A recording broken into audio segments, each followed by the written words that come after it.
بسم اللہ الرحمن الرحیم۔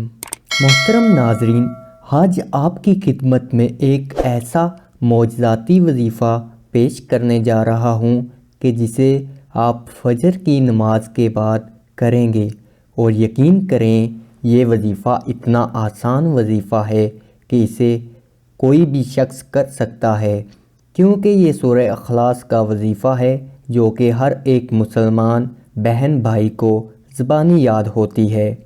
قرآن مجید کی مختصر ترین صورتوں میں سے ایک ہے۔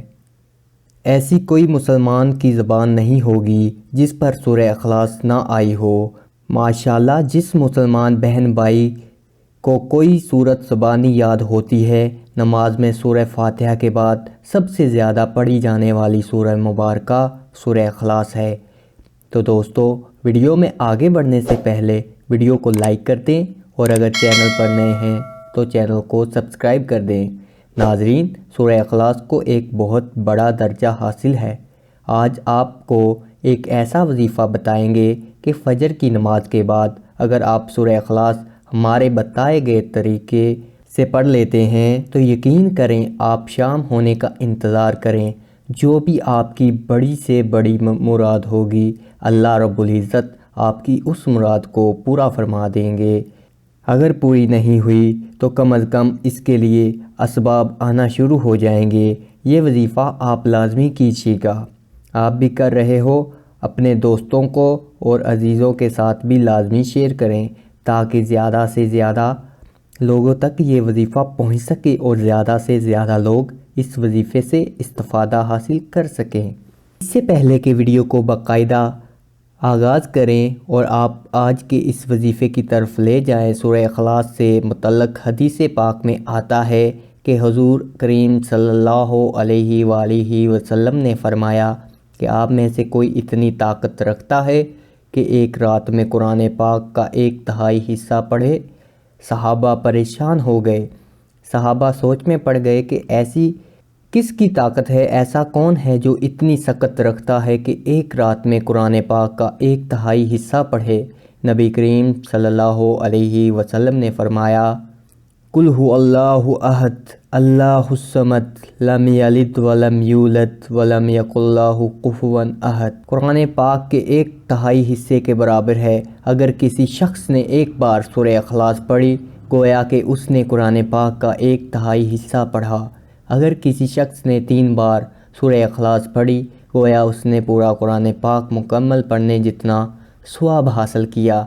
تو یہ ایک ایسی حدیث ہے جہاں سے ہمیں سورہ اخلاص کی اہمیت کا اندازہ ہوتا ہے۔ ناظرین، ایسی اور حدیثیں آپ جیسے جیسے سنیں گے تو آپ کو سورہ اخلاص کی اصل اہمیت کا اندازہ ہوگا اور آپ اس کے وظائف ضرور کریں گے۔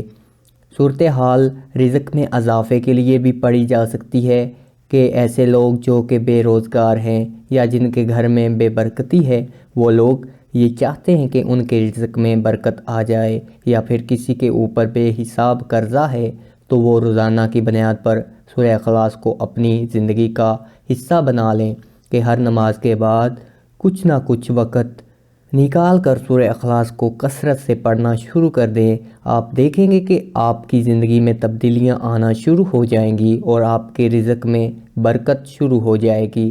اگر کسی کے اوپر قرض ہے تو قرض سے نجات مل جائے گی، اور کوئی شخص اگر یہ چاہتا ہے کہ اس کے رزق میں اضافہ ہو تو رزق میں اضافہ ہونے لگے اور اس کی مالی مشکلات بھی حل ہو جائیں۔ اب ایک ایسا وظیفہ آپ لوگوں کی خدمت میں پیش کروں گا جس سے آپ فجر کی نماز کے بعد کرو گے۔ اگر کوئی شخص فجر کی نماز کے بعد سورہ اخلاص کو اس طریقے سے پڑھ لیتا ہے اور اس کے بعد اپنی حاجت کے لیے اللہ رب العزت سے دعا کرتا ہے تو یقین کریں شام ہونے تک اس کی بڑی سے بڑی حاجت پوری ہو جاتی ہے، اور اگر نہیں بھی ہوتی تو کم از کم اس کے لیے اسباب پیدا ہونا شروع ہو جاتے ہیں۔ کچھ ایسی چیزیں ہوتی ہیں جن کو پورا ہونے میں وقت لگتا ہے، جیسا کہ کوئی شخص یہ چاہتا ہے کہ میری پسند کی شادی ہو جائے، تو اب ظاہری سی بات ہے ایسی چیزیں پوری ہونے میں تھوڑا سا وقت لگتا ہے۔ ایسے تو نہیں ہے کہ ابھی آپ نے دعا کی، شام کو آپ کی شادی ہو گئی، تو ایسی چیز مکمل ہونے میں آپ کو وقت لگتا ہے، تو اس کے لیے شام تک آپ کو اسباب آنا شروع ہو جائیں گے، یا پھر آپ کی کوئی ایسی حاجت ہے جسے آپ چاہتے ہیں کہ آپ کو امتحانوں میں کامیابی مل جائے۔ آپ کو پتہ ہے کہ آپ کے امتحانوں کا رزلٹ کچھ دن کے بعد آنے والا ہے، اب آپ یہ وظیفہ صبح کو کر رہے ہیں، جبکہ میں نے آپ کو بتایا ہے کہ شام تک آپ کو اس کا فائدہ ہو جائے گا۔ لیکن شام تک آپ کو کیسے معلوم ہوگا کہ آپ امتحانوں میں کامیابی ملی ہے کہ نہیں ملی؟ تو اس کے لیے آپ کو اسباب آنا شروع ہو جائیں گے۔ یہ وظیفہ آپ اپنی زندگی میں لازمی آزما کر دیکھیے گا۔ جب آپ یہ وظیفہ کریں گے تو یقین کریں آپ کو اس سے فائدہ ہوگا۔ آپ دوسروں کے ساتھ بھی لازمی شیئر کریں گے کہ یہ اتنی برکت والا عمل ہے۔ ناظرین، کرنا کچھ اس طریقے سے ہے کہ جب آپ فجر کی نماز پڑھتے ہیں تو فجر کی نماز کے بعد آپ کچھ دیر کے لیے ایک جگہ پر بیٹھ جائیں، اپنی انگلیوں کے پوٹوں پر، یعنی جو اپنی انگلیوں کی لکیریں بنی ہوئی ہیں ان انگلیوں کے پوٹوں پر آپ نے ایک ایک کر کے سورہ اخلاص پڑھنی ہے، اور ٹوٹل 15 بار ایک ہاتھ میں ٹوٹل 15 بار آپ نے سورہ اخلاص پڑھنی ہوگی۔ انگلی پر 3 بار پڑھیے گا تو ٹوٹل 5 انگلیوں پر 15 بار کی تعداد ہوگی، تو 15 بار آپ نے سورہ اخلاص پڑھنی ہے۔ لیکن اس کے اول و آخر 3 بار درود شریف لازمی پڑھنا ہے۔ درود شریف آپ نے نماز والا پڑھنا ہے، تو بڑا آسان سا عمل ہے۔ فجر کی نماز کے بعد آپ نے ایک جگہ پر بیٹھ جانا ہے، 3 بار آپ نے درود شریف پڑھنا ہے، 15 بار آپ نے سورہ اخلاص پڑھنی ہے، اور آخر میں پھر آپ نے 3 بار درود شریف پڑھنا ہے۔ آپ نے دعا کے لیے ہاتھ اٹھانے ہیں، جو بھی حاجت ہے، جو بھی مراد ہے، اگر تو وہ جائز ہے۔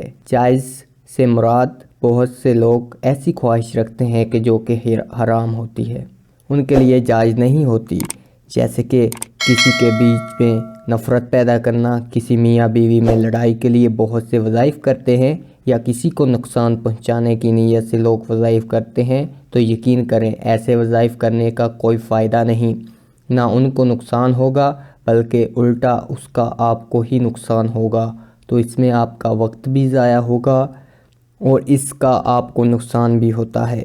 تو اس کے لیے صرف جائز چیزوں کے لیے ہی یہ وظیفہ کیا جائے۔ تمام حضرات نماز کا اہتمام لازمی کریں، کیونکہ نماز پڑھنا ہر مسلمان مرد اور عورت پر فرض ہے۔ اللہ تعالی ہم سب کو 5 وقت کا باجماعت نماز ادا کرنے والا بنائے، آمین، اور ہمیں زیادہ سے زیادہ نیکیاں کرنے کی توفیق عطا فرمائے۔ ویڈیو اچھی لگے تو اسے لائک اور شیئر کر دیجیے گا، اور چینل کو سبسکرائب لازمی کیجیے گا۔ ناظرین، اللہ کے 99 ناموں میں سے کوئی ایک نام کمنٹ باکس میں لکھ کر ضرور شیئر کریں۔ شکریہ۔